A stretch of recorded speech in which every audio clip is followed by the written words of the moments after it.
I'm Jennifer Johnson, and I raise sheep for their wool.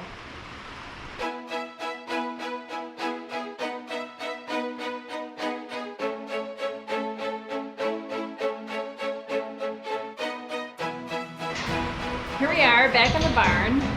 So day 2 of my lambing series. No lambs yet. Doesn't look like anybody's really that close. However, with first-time mothers, they surprise you. So we're just keeping a careful watch. Right now, they've already had breakfast. So we're all kind of just chilling out here. Just to confirm, last night or yesterday I said there were 12 bred ewes in the beginning of my video. There's 13. 13 ewes that are in this room. And the ewe that I couldn't remember her name is Rosalind. And you can see that I did get to roo Lucia yesterday. So here she is, de-wooled. I always feel like I'm stripping them of their powers because she looks so strong and powerful and she's got all that wool. But now it's all gone, and she was a dream. It just came off really nicely. And it's beautiful, a really pretty fleece. I cleaned out the barn this morning, really early actually, because I was forecasting, they were forecasting rain for 9:30 today, and I wanted to get in the back of the barn to work on fleeces, and it was just so dusty and dirty in here I could hardly stand it, so I had to clean. So it's nice and not here today, isn't it? And it's a little bit on the cool side. And you can hear it's raining now, so everybody, all the unbred sheep got fed indoors today. It's about 10:30, so many of them have completed their breakfast and others are continuing to pick, kind of like how we are. I'm always picking. All my friends are done eating and I'm still at the buffet. I'm also planning on rooing 2 more ewes, so all my bred ewes are done. They're all clean, but there's a lot of them in the unbred group here that need to get done. So I'll be doing that two today, and eventually here I'll do a video of me rooing one of them so you can see how I'm doing it this year. Pretty similar to how I did it in the rooing video, but it's like watching a shearer. I feel like it's always fun to watch it happen, so I'll do that a little bit later on in the week.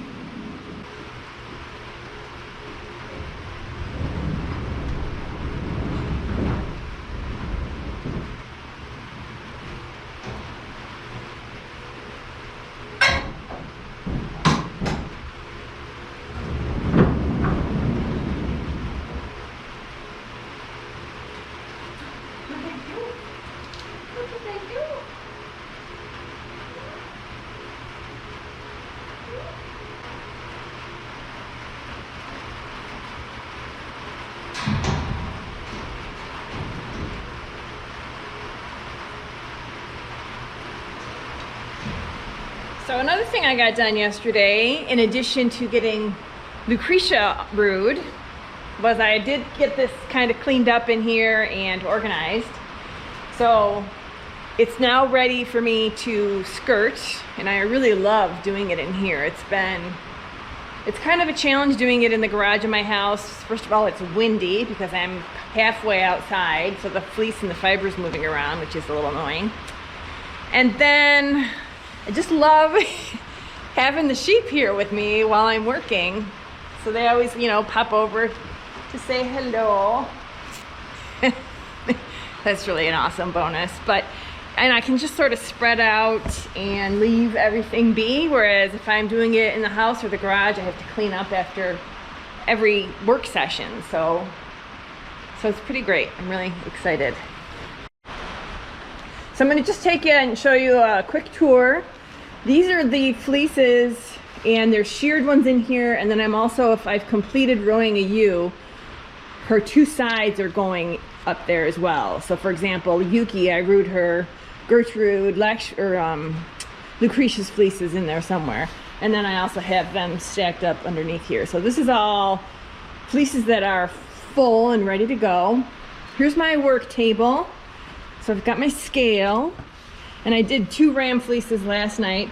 These are stiff cards that I make up for each sheep. My son works at a factory, and this is something that they throw out, so I repurpose them because that's my thing. I redid the form where I collect the information. I guess I can use this one. So this is Sebastian. So I start with their name, their ear tag number, how old they are, and that's important because as they get older, I want to watch their fleeces to make sure they're not getting coarse as they age. So I'll compare this card with the one from last year. I reduced the micron data just so I'm not writing down as much information. So it's just spinning fineness. So Sebastian at 3 has a 21.7, remarkable spinning fineness. This is why we're breeding with him. And a photo. So this is just a reminder for me, although I have a checklist I use as well that I'll show you in a second. Then if he's rude or sheared, so I'll cross off, so we sheared Sebastian. Then I'll do a pre-skirted and a post-skirted weight. So Sebastian's fleece goes directly into the comb top. I don't keep ram fleeces to sell in the auction or anything. And so the skirted weight isn't that much because I didn't take off very much. It just went right into the comb top pool of gray wool.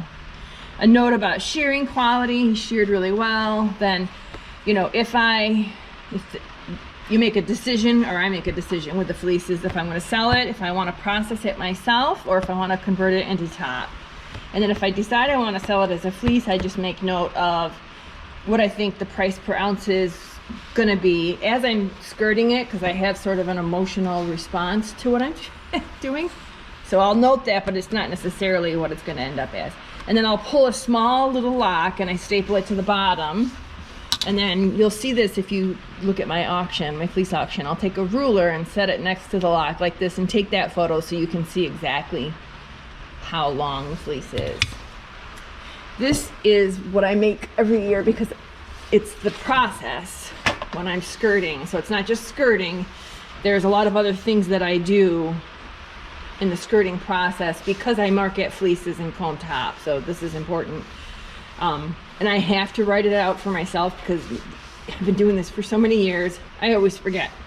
So here's the list of all the things that I do. So I got to remember to take the weight first before I skirt it because I'm trying to calculate yields. Then skirt it, and I'll show you what that is. Take the sample and then take photos. Photo the whole fleece, a cut of the fleece, the back of the fleece, and make sure I have the name card on the fleece. These are all what I use to market the fleeces, and I also, if I ever want to look back at a sheep, I have these on file and I can just look at their photos of their fleeces if I don't want to pull out their card. Picture of the sample, then I always forget to do this, bag it and then get that post weight. And then any skirtings, put them in their comb top bags or whatever. I don't know, if you have followed my videos and just my whole process, I'm very data oriented, and I like things to be in order and meticulous.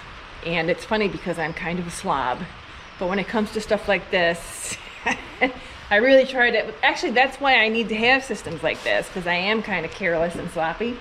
So having a checklist helps me to make sure I don't, skip steps or miss any important data collection. I still screw up, but I also have, my printouts. So I have a table, an Excel file for every year. I started it January 1st with whoever's in the flock at that time. Another thing, if you don't follow my channel and this is your first time watching a video of me, I consider my sheep to be people. So I'll refer to them as people a lot. So anyways, I start every year January 1st with all the sheep that are in the flock and all their data. I just carry it over from the prior year. And then I'll print those out and use this as a reference, like for the age of the sheep or whatever. And I also bring out the printed table of the micron data. So this is from 2024. Submitted it I don't remember when, March. And they turned it around really rapidly. So I have a micron result for everybody in the flock, even English Garden, dear old thing. So I have that because that's where I put the spinning fineness, and then at some point I'll take everyone's individual micron report and glue it on the back, and this is my card I use for the whole year as a reference.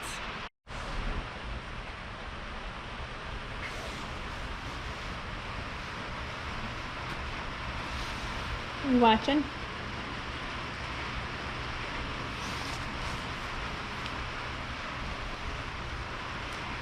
Nothing's happening. Nice and quiet. So once I skirt the fleeces, they either get set aside and pretty much wait for the auction, or what, if it's a full fleece, it's probably going into the auction. So it'll sit there waiting for the auction, or it'll go into one of the 5 comb top bags, which I have a bag for all gray wool, black wool, white wool, and fawn. My handling equipment is kind of doubling as a storage tool, which is awesome. This is my magnetic water holder. I got that for Christmas this year. I have a trash can, and that is to collect up all of the really filthy skirtings. Maybe I'll pull out and compost from there, but anyways, I just throw everything in there. And then there's also going to be wool kind of collecting on the ground, which I'll sweep up, and I'll probably use that for compost also. So it'll be interesting this year to see what the mix is going to be color-wise. I've already noticed a lot more white, which has always been an issue. So I haven't really looked at the spreadsheet for this year for fleeces to see what the concentration is. I'll do that, and I'll report back in another video here. I've heard that the minimum for inbound weight for comb top has gone up from Zeilinger's, which is my mill that I use. So hopefully I have enough to hit the minimum. If I don't, it's no biggie. I'll just pay whatever the minimum is and proceed from there. All right, so let me just show you. Let's see, I'll put the camera over here, and I'll show you what my skirting process in action. Okay, so we're going to start with a sheared fleece. So this fleece is from Carrie, a great cat mug at you, who's actually in my breeding group. So this card is an index card, and my team that helps me during shearing writes this card up on shearing day and puts it in the bag. I always use transparent clear bags. The index card goes in facing out. We're always very particular to make sure, and that way, you know, we can see who the fleece is from. I just dropped it. And the first thing I got to do for my checklist is get a pre-skirted weight. So I'll go ahead and do that now. All right, so I'm turn on the scale. The upside down stool is an idea that I stole from a fiber mill. Just thought that was a great idea. Bag's on there, and the weight is 50.8. So, start up a card for Carrie.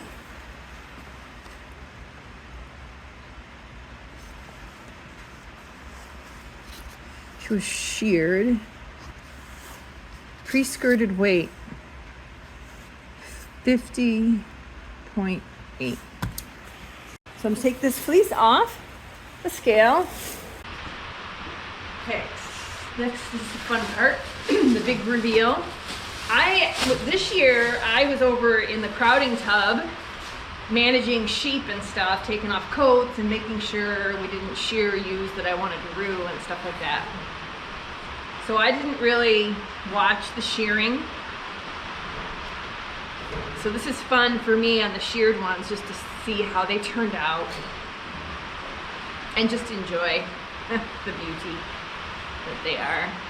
When I photo a fleece that I'm intending to sell, I wait and take the photograph after, just toss that in the garbage, after I skirt it. So skirting, I don't know where the name comes from, but what it means is it's the process of taking all of the very dirty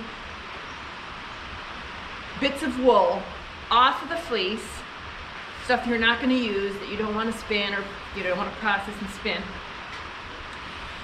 And then setting that wool aside, usually for disposing of it, but I take my skirtings and make them into comb top.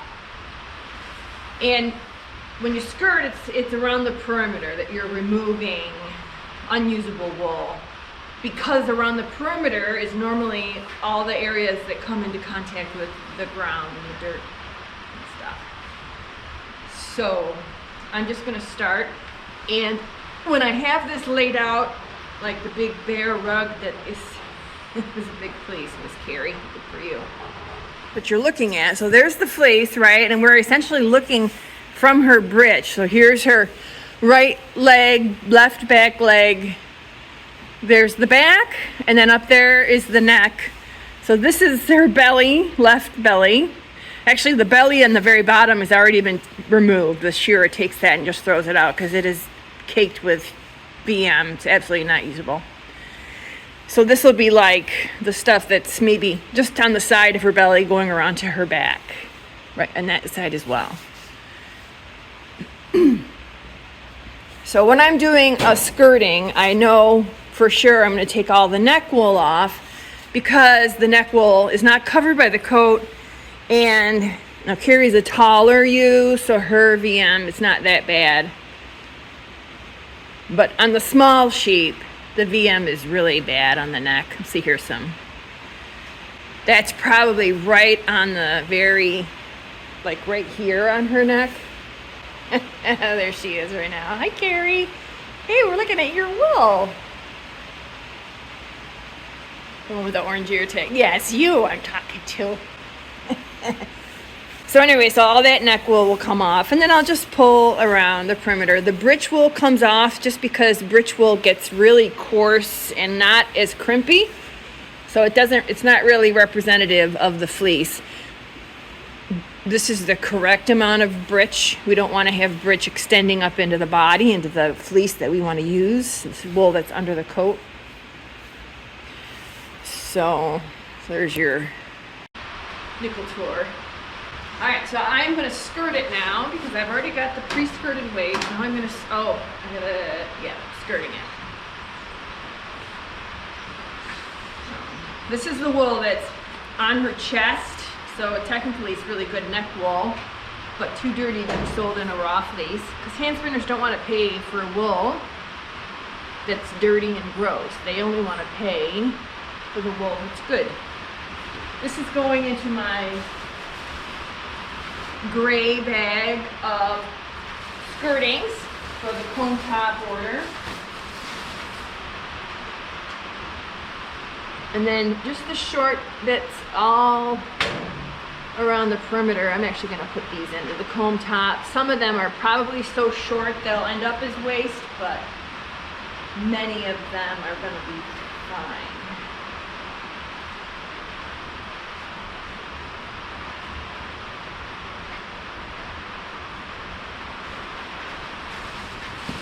So you can hear the rain on the roof. It's a metal roof on this barn. You know, it's funny, yesterday I shared a link in the video. I don't know if you guys know this, but there's a little info thing that comes up on videos sometimes where the creators, us, can provide links to reference videos.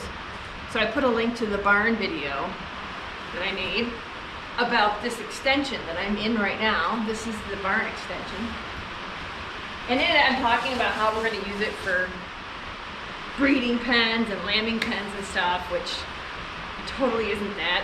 It's kind of, right here, it's kind of my cool workspace for skirting fleeces. And I'm thinking, wouldn't it be fun, like, invite people out on a Thursday night to have a skirting clinic or something? I don't know, I'm always thinking of stuff, but anyways, not being used for lambing.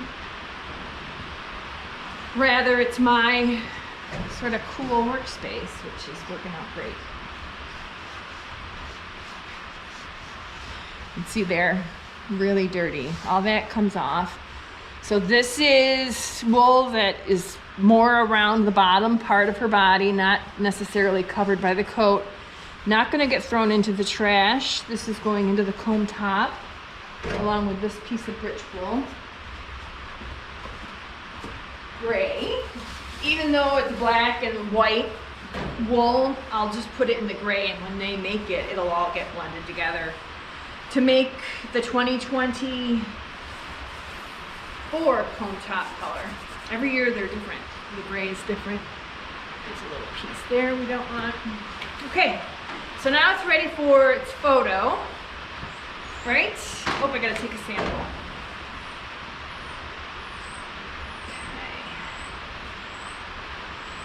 Here's my sample.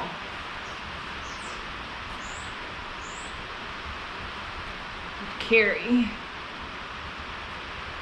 Carrie was from the year that I named the sheep after suffragettes, prohibition movement people.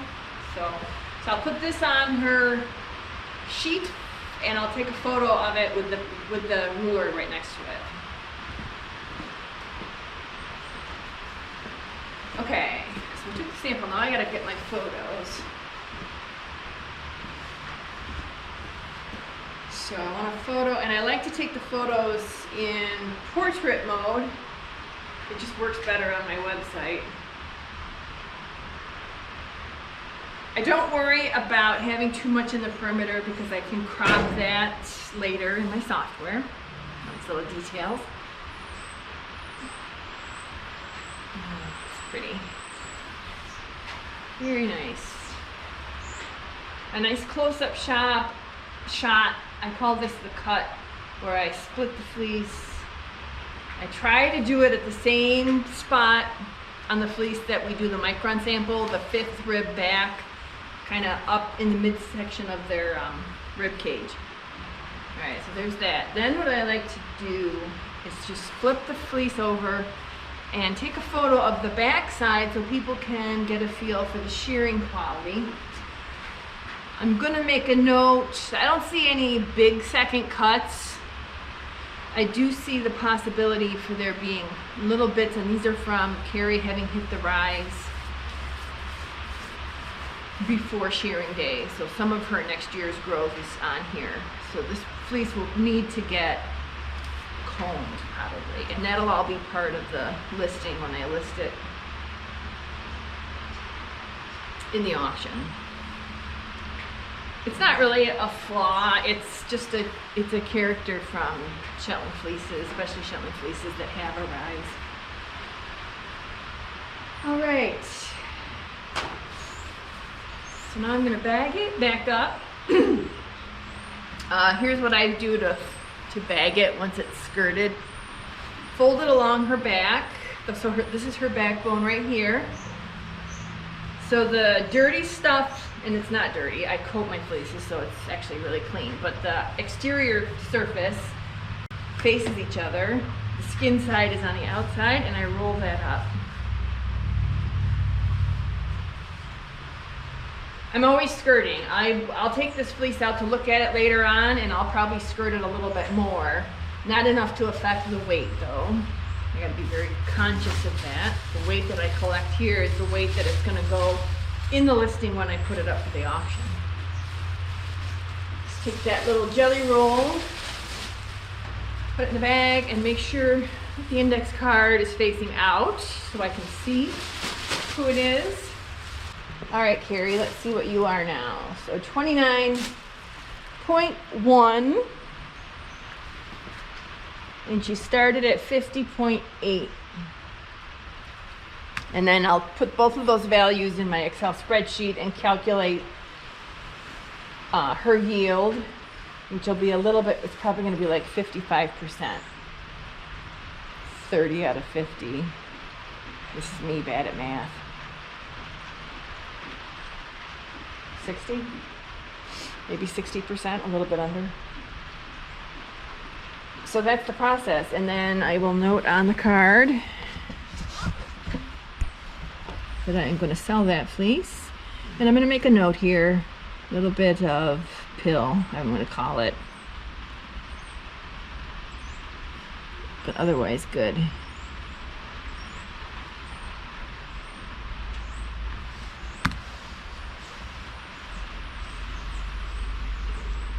here's the sample. Let's give you a sense for the length.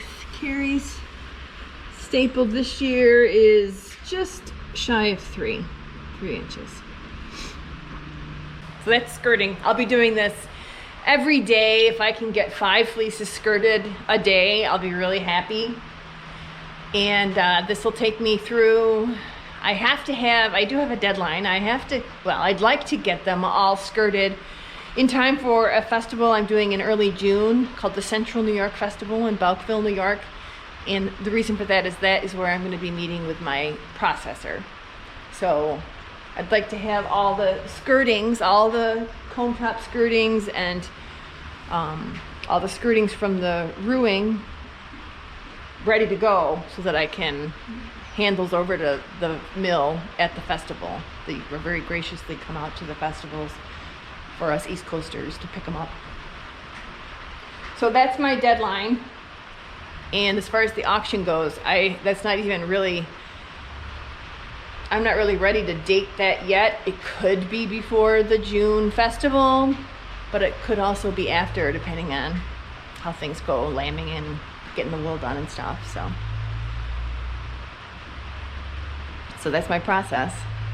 Thank you for stopping by to watch this video. I hope you liked it, and I hope you can come back soon. I'm going to be doing more videos all about spring activities, hopefully some lamb footage here. And I'll be rowing a ewe, so I'll have a video of that coming up. And just sharing a lot of what's going on here in the spring with all the activities that go on at the farm.